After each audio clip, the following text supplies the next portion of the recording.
अस्सलाम वालेकुम दोस्तों, मैं आपका दोस्त आपका होस्ट एमएम वकास राजपूत। आज हम बात करेंगे अपने सेगमेंट फिल्मी दुनिया के एपिसोड 3 में लेडी ऑफ स्क्रीन, पंजाब की जट्टी मुटियार, 25 साल कैरियर में से 20 साल फिल्म इंडस्ट्री पर राज करने वाली 80 और 90 दहाई के फिल्म बैनों की दिलों की धड़कन, 120 फिल्में एक ही हीरो के साथ मरकजी किरदार अदा करने वाली सुल्तान राही की अंजू, मेरा मतलब अंजमन के बारे में।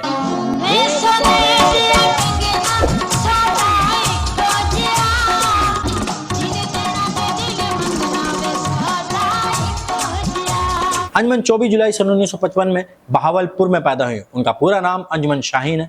उनके वालिदैन हिजरत करके मुल्तान मुंतकिल हो गए और बाद अज़ां लाहौर को हिजरत की। उनके साथ साथ उनकी छोटी बहन ने भी फिल्मों में अदाकारी की और कामयाबी हासिल की। अंजुमन ने सन 1973 में आई उर्दू फिल्म सूरत से अपने करियर का आगाज किया, लेकिन असल कामयाबी उनको सन 1989 में आए फिल्म वादों की जंजीर से मिले, जिसके अंदर उनके हीरो चॉकलेटी हीरो के नाम से शोहरत पाने वाले वहीद मुराद साहब थे। इस फिल्म के अंदर उनकी अदाकारी ने साबित किया कि वो आने वाली फिल्म इंडस्ट्री की सुपरस्टार बनेंगी। उर्दू फिल्मों में काम करने के बाद उन्होंने पंजाबी फिल्मों का रुख किया। साला साहब, चनवरे-आम और शेर खान, ये तीनों फिल्में एक ही दिन नुमाइश के लिए पेश हुई और तीनों ने रिकॉर्ड बिजनेस हासिल किया।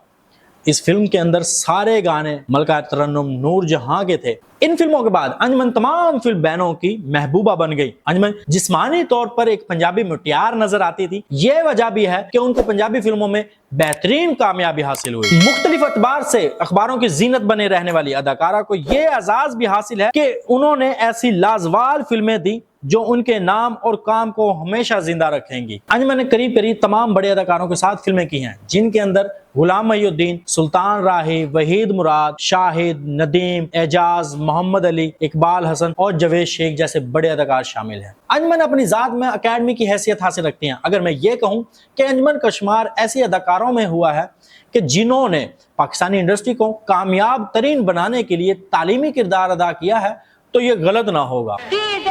मेरे कंगन डूबे ने पर तेरे लौच में गोडे गोडे डूब के इंतकाम लेने दुश्मना, इंतकाम लेने। अपनी बेसाख्ता अदाकारी, चेहरे के तासुरात और डांस से फिल्म इंडस्ट्री में अपनी पहचान बरकरार रखना और सिल्वर स्क्रीन की जरूरत बनी रहना, इनकी कितनी भी तारीफ की जाए कम है। वक्त की गर्दिश ने देखा कि अंजुमन सिर्फ एक स्टार नहीं बल्कि सुपरस्टार बनकर जगमगाई और उनके बगैर फिल्मी तारीख लिखने का तस्वर भी नहीं किया जा सकता। अंजुमन को पंजाबी फिल्मों के सबसे बड़े हीरो सुल्तान राही के साथ सबसे ज्यादा फिल्में बनाने का ऐसा एजाज हासिल हुआ जो इनसे पहले और बाद में कभी किसी को ना हुआ। अंजुमन और सुल्तान राही ने तकरीबन 120 फिल्मों में हीरो हीरोइन का किरदार अदा किया और ऐसा बर्रा-ए-सगीर में पहली बार हुआ कि एक पेयर को मुसलसल एक साथ कास्ट करके ना सिर्फ बहुत सारा पैसा कमाया और अवाम भी इन्हें एक साथ पूरी दिलचस्पी से देखती रही।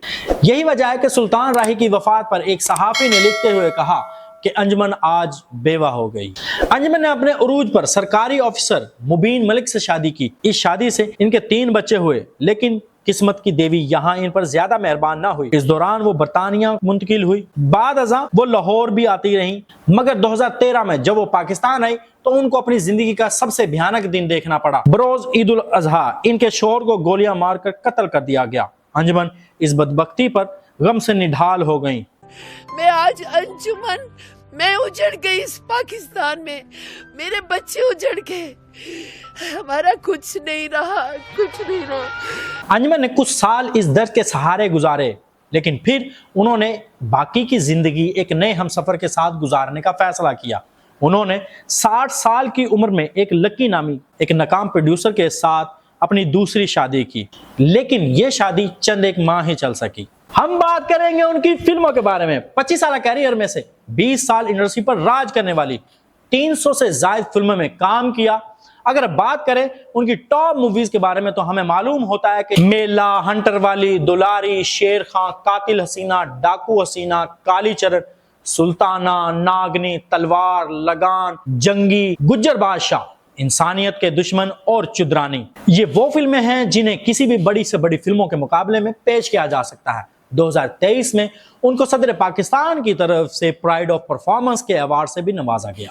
अंजुमन आखिरी बार सन 2000 में बनने वाली फिल्म पिंगा में नजर आई, लेकिन यहाँ इनको कामयाबी ना मिल सकी। बिलाल अशारी ने अपनी film the legend of Maula Jatt में मौला जट यानी कि फवाद खान की मां का रोल ऑफर किया, लेकिन ज्यादा मुआवजा मांगने की वजह से फिल्म में साइमा खान को कास्ट कर लिया गया। वो कहते हैं ना, हर उरूज को जवाल है। 68 साल अंजुमन आजकल लाहौर के इलाके डिफेंस में मुकीम हैं और अपने बच्चों के साथ हंसी खुशी जिंदगी बसर कर रही हैं। इस तरह की मजीद वीडियोस देखने के लिए हमारे YouTube चैनल और Facebook से जुड़ जाएं।